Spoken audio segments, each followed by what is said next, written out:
Hello, we are Team 2, and we are presenting this week's case study on GroupM India, the human dimension of digital transformation. My name is Adam Rumble, and presenting with me is Caitlin Weller. So for the analysis of the case study focuses around GroupM, which is a advertising company in India and was one of the largest advertising agencies in the country. The Indian advertising industry, it grew from a $2.64 billion industry in 2005 to a $5 billion industry in 2012. So saw a significant increase, which led to more companies getting into the advertising game. GroupM, who again this case is focused on, was the world's largest media agency network and had 35% more billings than its nearest competitor. So it was definitely just far and away the leader in the advertising space in India. Agency networks themselves, again, which GroupM was one of, their advertising spend controlled by these networks was approximately 60% in the country. So they had a pretty strong chokehold on the advertising industry. And traditionally, television and print, excuse me, were the top two spots as far as advertising spend regarding these agency networks.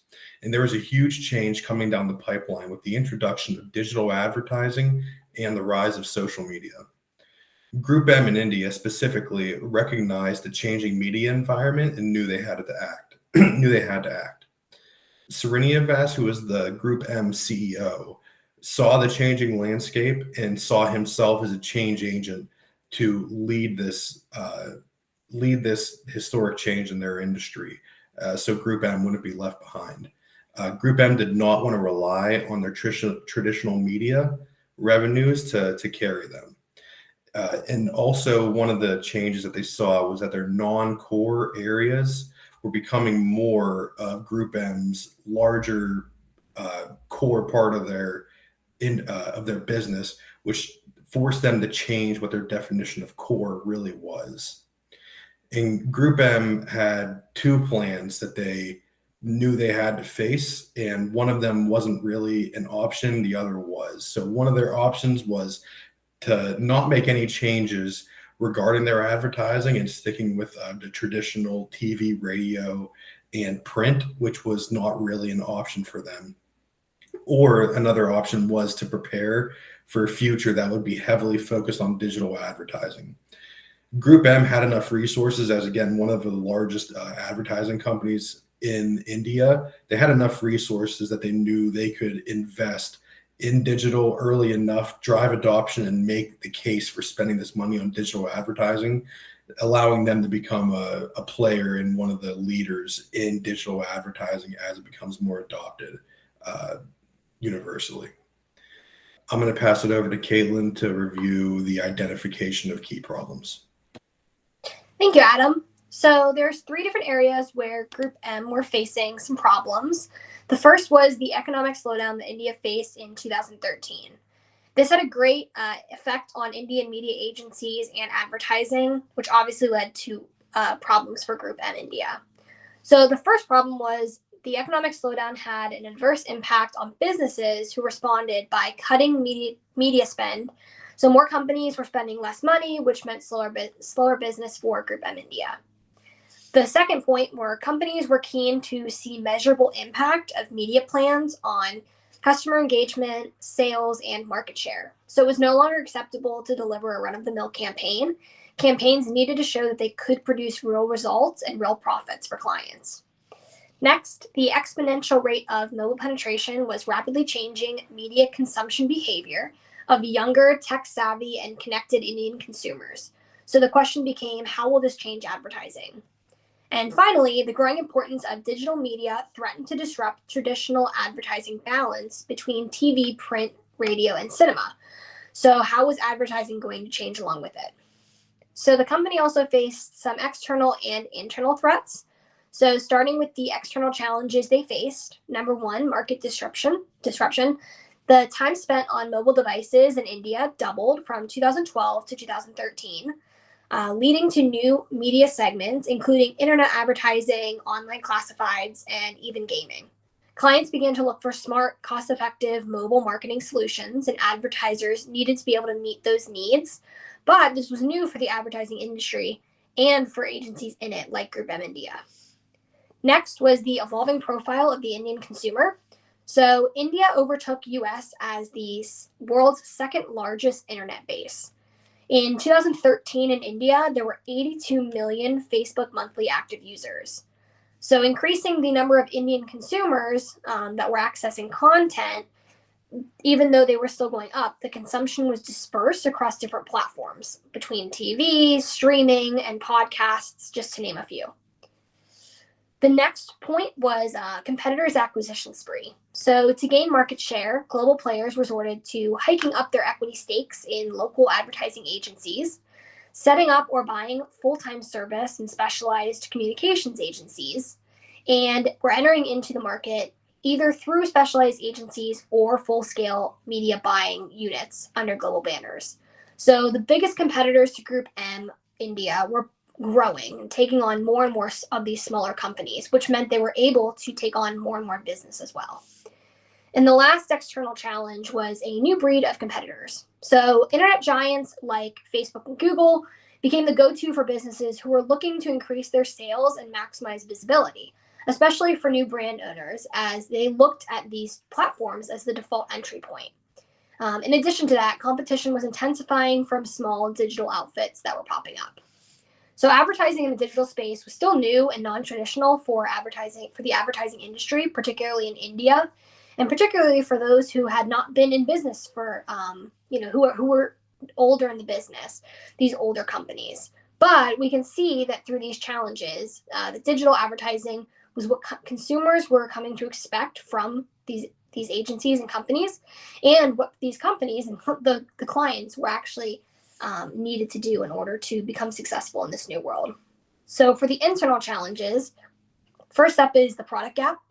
So, as media consumption shifted from digital, 70 to 80% of the conversations being had revolved around digital media. So, the companies realized that it'd be difficult to draw a line between traditional and digital spends. GroupM needed to build a strong integrated product with innovative digital content, analytics, and experimental marketing to form a new core. Number two, the people gap. So, GroupM faced a challenge that the entire industry was facing at that time, which was retaining, motivating, and nurturing talent at the middle and lower levels across agencies. Younger people who'd only been with the company for 2 to 3 years were starting to leave, making the jump to startups or e-commerce players. The next point, profile gap. So, GroupM's portfolio was in traditional business, but they needed to reorient themselves to specialize in these new categories like internet and technology if they wanted to keep up. And lastly, the partnership gap. So, GroupM was not fully ready to be confident about what would work on mobile, and they weren't really comfortable with recommending strategic solutions. So, they needed to find a partner who could help them make the organization future ready. Next, I'll pass it over to Adam to do the evaluation. Thanks, Caitlin. For the evaluation specifically, we're going to look at GroupM's digital maturity. In 2012, GroupM was in the early stages of digital maturity. They didn't really have a direction involving digital advertising, and they also didn't have any infrastructure in place to make it happen at that point, making them in the early stages of digital maturity. In 2012, it was only beginning for them to review their options and how they can become a player and emerge in the digital advertising market. Srinivasan, their CEO, was sold on promoting the strategy, but he needed to get the rest of his company to get on board. So he had to focus on their vision, their culture, and their solutions. For their vision, they would have to have digital at the forefront of everything that they were going to sell. When discussing strategy with their executives, they had to make sure that digital was at the front of any decision, whether it was introducing new products or acquisitions of smaller companies. For culture, they had to create a digital culture, and that would be done by promoting digital products to their customers and to their employees to sell as a more effective mode of advertising. and also their solutions. They would need to expand their solutions so they would be able to provide more digital advertising that would be effective and attractive to the companies that they work with, so that they don't get left behind and fall behind in the digital advertising market. And then next, I'm going to discuss the recommendations and specifically priorities regarding a couple different areas regarding GroupM. So for their products, some of the priorities they would have to focus on would be training. They would need to make sure that they would have sufficient training in place to make sure their employees understand the digital advertising products that they are going to sell to their customers. Training could also be used to show GroupM staff what the direction of the company there, where the direction was going to go of GroupM, and how it was going to become more digital than it has in the past. And training could also be used to train higher level executives so that they can in turn, push their employees to sell more digital advertising to their customers. In the digital maturity article as well, we found that while some people may think of themselves as more digitally mature, it can differ. Some people may believe they're digitally mature, but more they're treading water as far as progress versus those who look at more large innovations. So training would also be helpful for those executives so they understand who is treading water and who is looking for more large innovations to see who will be able to be more helpful to the company. And they would also have to begin promoting the digital product to their customers so they understand what's available to them and how it's effective as an advertising tool compared to more traditional mediums like radio, TV, and print. And I'm going to pass it over to Caitlin to discuss the rest of the recommendations. So our recommendation for profile is to take an innovative approach, which was defined in the What Everyone Gets Wrong About Change Management article as incorporating ideas and approaches from fresh sources, both internal and external, to expand the organization's options for exploiting new opportunities. So by taking an innovative approach, the company can learn about new opportunities that could help them expand into new growing markets that may not have been available to them otherwise. Recommendation for people is to invest in digital talent. So I found this quote in the digital maturity article that did a good job of explaining the importance of investing in digital talent. Organizations that don't develop their talent are likely to see employees and executives jump ship to competitors that do. Employees want to work for digitally mature companies, and companies are taking advantage of that desire to attract the best talent. The company should mature their existing talent by offering training and learning opportunities, like what Adam mentioned, hiring and promoting within when possible, and creating an open source system where employees can discuss product ideas and questions with each other. Lastly, our recommendation for partnership is to find a digitally mature company who the company can partner with. So they'll want to make sure that the company they partner with isn't a competitor or potential competitor by finding a company with a different business completely, but who can still benefit from the partnership. So someone like a design company or an IT company whose services can either be utilized by GroupM India themselves or their customers in order to create a win-win scenario.